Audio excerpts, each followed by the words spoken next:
여러분 안녕하세요. 오늘은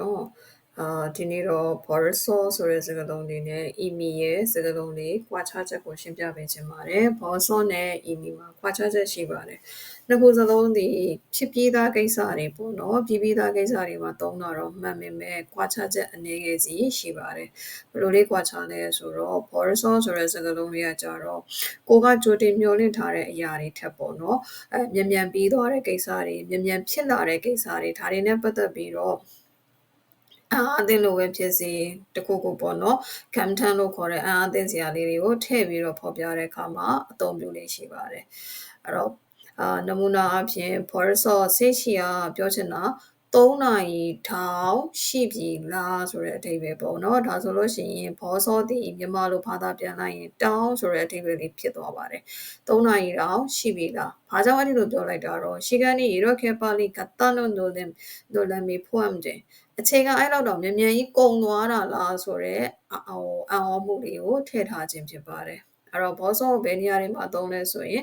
시간 표현에 서의 벌써 အချိန်တွေဖော်ပြတဲ့အခါမှာလည်းသုံးလို့ရပါတယ်ပြီးရင် 감탄사로서의 벌써 감탄사ဆိုတာကအာမေတွေအံ့ဩမှုတွေဖော်ပြတဲ့အခါမှာလည်းသုံးလို့ရပါတယ်နောက်တစ်ခုက 부정적 의미로서의 벌써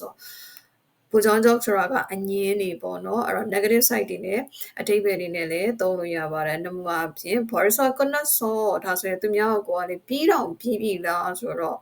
အံ့ဩတဲ့သဘောပေါ့နော်ဟင်းကိုကထင်တာဒီသူမပြီးတော့သေးဘူးလို့ထင်ပေမဲ့သူဒီပြီးသွားပြီဒါကြောင့်မလို့ 벌써 끝났어 ပြီးတော့ပြီးနေပြီလားဒါမျိုးတွေပေါ့နော်ဒါဆိုရင်ရဲ့အကြောင်းလေးကြည့်အောင်။ email ကကြတော့ကိစ္စတစ်ခုလုံးဝပြီးသွားပြီဆိုတဲ့အဓိပ္ပာယ်မျိုးသုံးထားခြင်းဖြစ်ပါတယ်။အဲ့တော့သူကတော့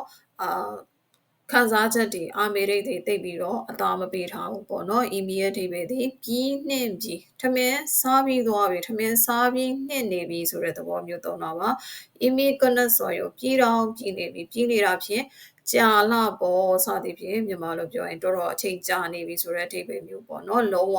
ပြီးစီးသွားတဲ့အခါတွေမှာသုံးခြင်းဖြစ်ပါတယ် email 완료된 상태 လုံးဝပြီးသားအခြေအနေတစ်ခုကိုဖော်ပြတဲ့အခါမှာသုံးခြင်းဖြစ်ပါတယ် 단순히 일이 완료되어서 전다 ရိုးရိုးရှင်းရှင်းလေးပဲဘာအာမေရိတ်မှလည်းမပါဘူးဘာအံ့ဩခြင်းမှလည်းမပါဘဲနဲ့ကိစ္စတစ်ခုပြည့်မြောက်သွားခြင်းကိုဖော်ပြတဲ့အခါမှာသုံးရင် email နဲ့သုံးလို့ရတယ်အဲ့တော့နမူနာအဖြစ် 벌써လေးနဲ့ဆိုရင် 너와 내가 만난 지 벌써 10년이 넘었어요. နေနဲ့ငါရဲ့တွေ့ဆုံခြင်းသည်10နှစ်ကြီးတောင်ကျော်သွားပါပြီဒီမှာဆိုရင် 벌써 လေးဒီမြန်မာလိုတောင်းဆိုတဲ့အဓိပ္ပာယ်လေးပေါ့နော် 이미 ကကြတော့ 이미 다 알고 있으니 သိပြီးသားမှုလို့ပြီးသားဆိုတဲ့အဓိပ္ပာယ်လေးနဲ့သုံးတာပါ 이미 ဒီသိပြီးသားကိစ္စဖြစ်နေလို့ခေါ်ချင်မှာဟာချင်မှာခေါ်ချင်မှာဟာချင်မှာဆိုတော့လိမ့်မပြောနဲ့ပေါ့နော်ကဲတော့ဒီနေ့အတွက်ကတော့ 벌써 နဲ့ email ရဲ့ကွာခြားချက်ကလေးကိုရှင်းပြပေးခြင်းဖြစ်ပါတယ်အသုံးဝင်အကျိုးရှိပါစေ